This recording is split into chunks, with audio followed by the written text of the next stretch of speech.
Hello, I am Mahendra Shetty, lecturer in chemical engineering, Kekewak Polytechnic, Nasik. In this session, we are going to study the topic refractory as a part of the course Technology of Inorganic Chemicals from third semester of Diploma in Chemical Engineering. The course outcome for this session is synthesize refractory of known composition, and unit or learning outcome is identify the refractory for the given application. The outline of this presentation is as what is refractory, why it is required, characteristics of good refractories, properties of refractories, classification of refractories, and manufacturing of refractories. What is refractory? It is an inorganic non-metallic material which can withstand high temperature and does not fuse, that is, without undergoing physico-chemical changes. Means where the refractories are used, they do not change their physical or chemical properties. The examples are fire clay, alumina, magnesite, chrome magnesite, dolomite, etc. Why it is required? Refractory materials are produced to meet the diversified requirements of high temperature processes carried out in metal extraction, cement, glass making, manufacturing, ceramic industries. The characteristics of good refractories are good refractory must be infusible. It must not crack and suffer from loss of size at operating temperatures.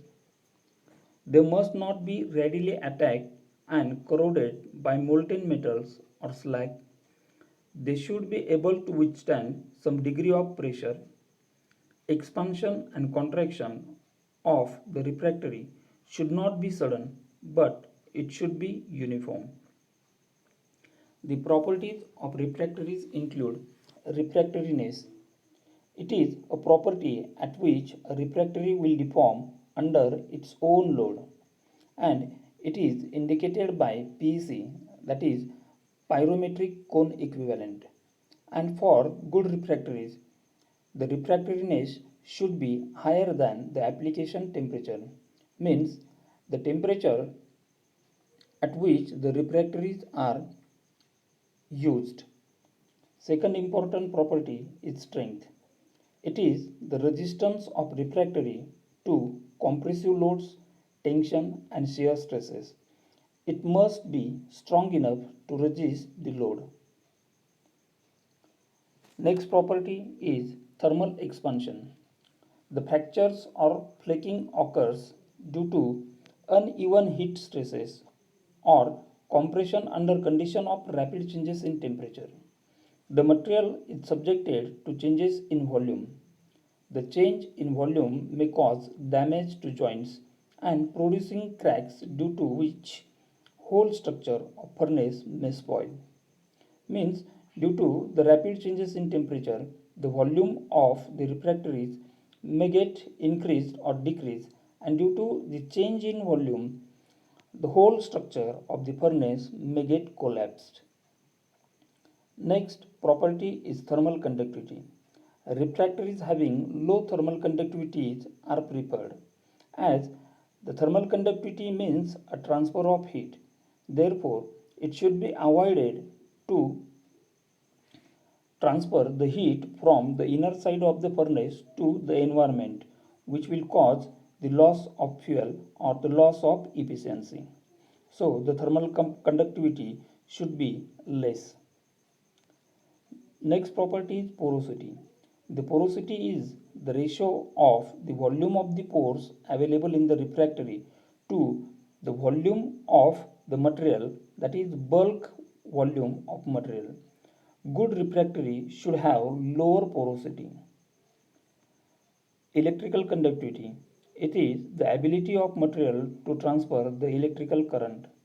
And for refractory, the electrical conductivity should be low because it will carry the electrical current from inner side to outer side of the furnace.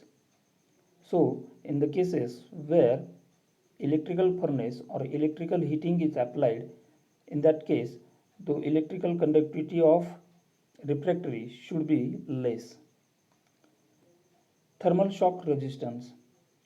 Good refractory should show good resistance to thermal changes, means thermal shocks.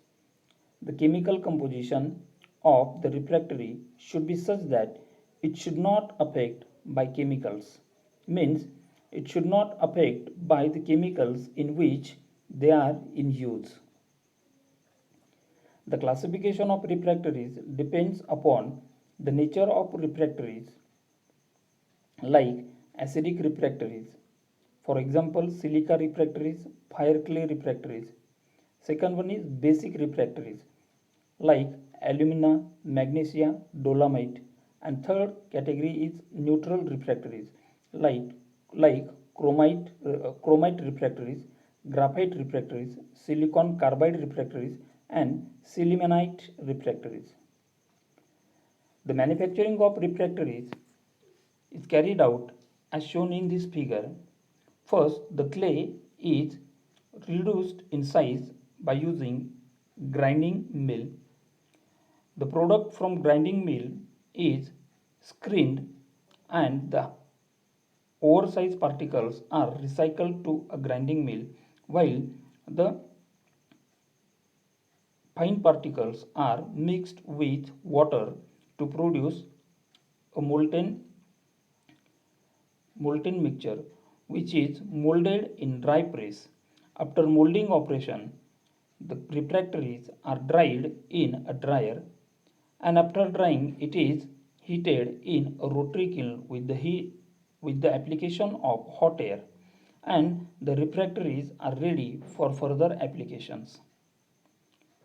So the reference material required for this session is utilized from the web course titled Heavy and Fine Chemicals by Dr. Nirmal K. Patel, IIT Madras, as a part of National Program on Technology Enhanced Learning, that is NPTEL, and the book titled Elements of Fuels, Furnace and Refractory by O.P. Gupta.